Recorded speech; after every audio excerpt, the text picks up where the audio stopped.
Isn't that illegal? I'm going to give you a few assumptions, and bear in mind that these are Christian beliefs, not mine, so don't quote me out of context.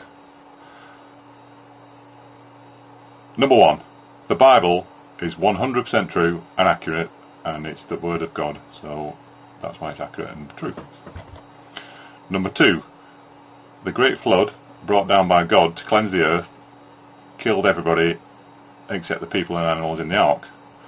So, therefore, all the fossils that we find are evidence of animals killed by the flood and not evidence of evolution. Number three, evolution is false because there are gaps in the fossil record. Some species that evolutionists expect to be there simply aren't found as fossils, therefore evolution cannot be true.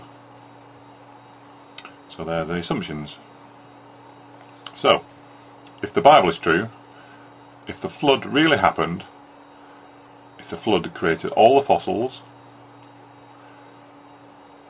and the fact that missing fossils mean that evolution is false, where are all the unicorn fossils?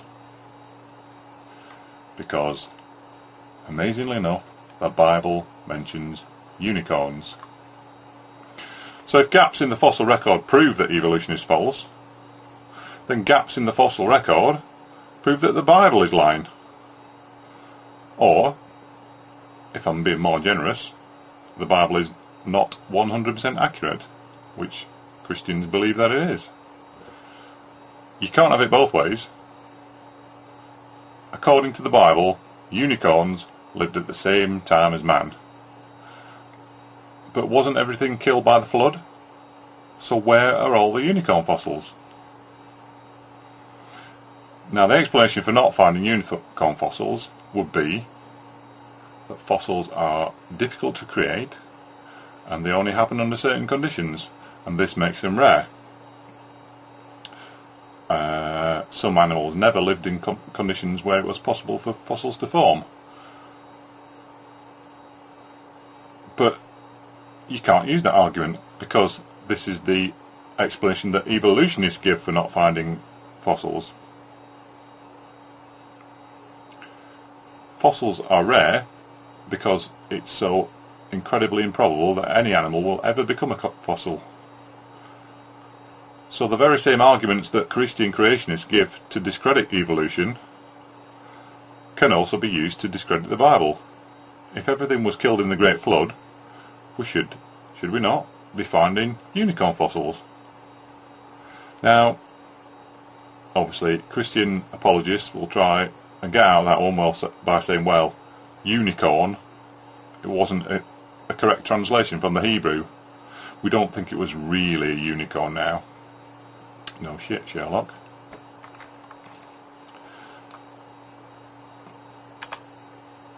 But here's another point. Let's accept that the unicorns in the Bible aren't actual unicorns. The Bible also mentions dragons, and Christian creationists will say, well, the dragons actually refer to dinosaurs. That's fair enough. That's a easy way of interpreting dinosaurs, calling them dragons. So creationists believe that man and dinosaurs once walked the earth at the same time before the flood.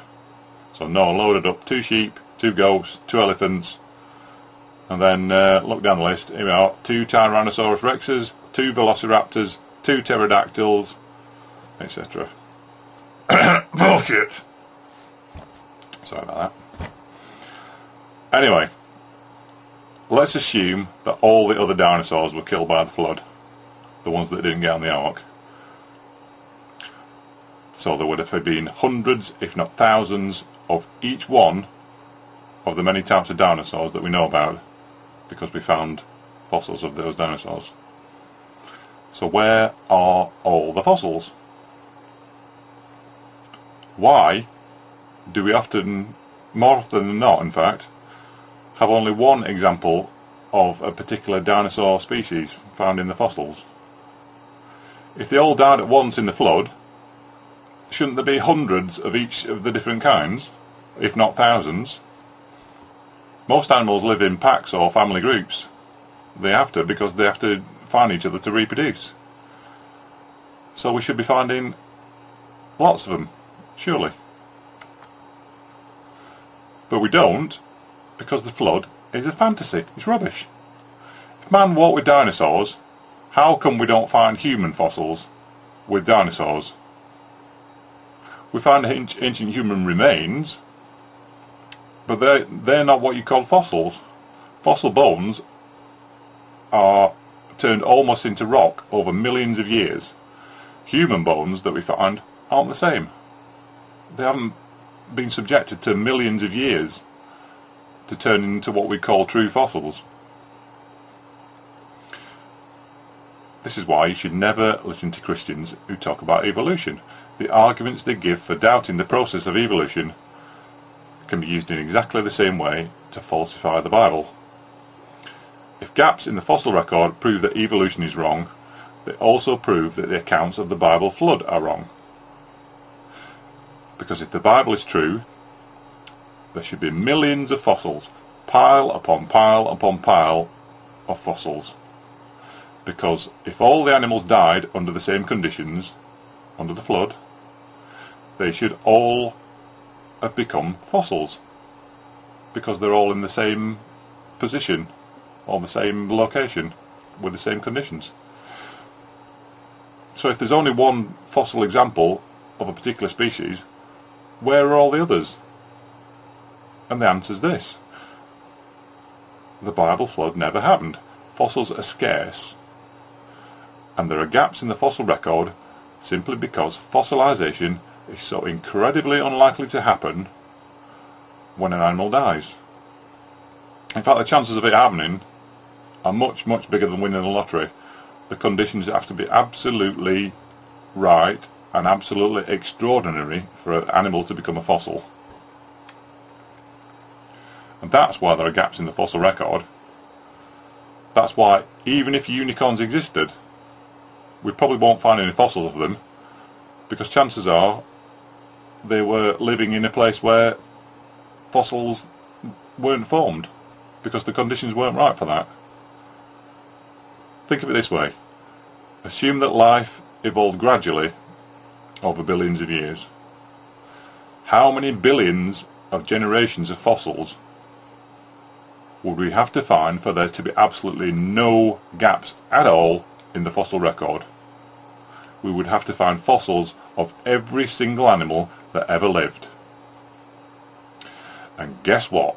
If we found fossils of every single animal that ever lived, creationists would say, aha! That is evidence for the flood. That proves that the Bible is true because all the animals were killed and we've found them all. So, you're on a losing streak trying to argue with that. You can't argue with the creationists, as I've said before. So just remember, this is the same Bible that believes in unicorns, walking on water, trumpets making city walls fall down, and don't forget what they're prophesying will happen includes locusts shaped like horses with long hair, big teeth, wearing crowns. That's also in the Bible.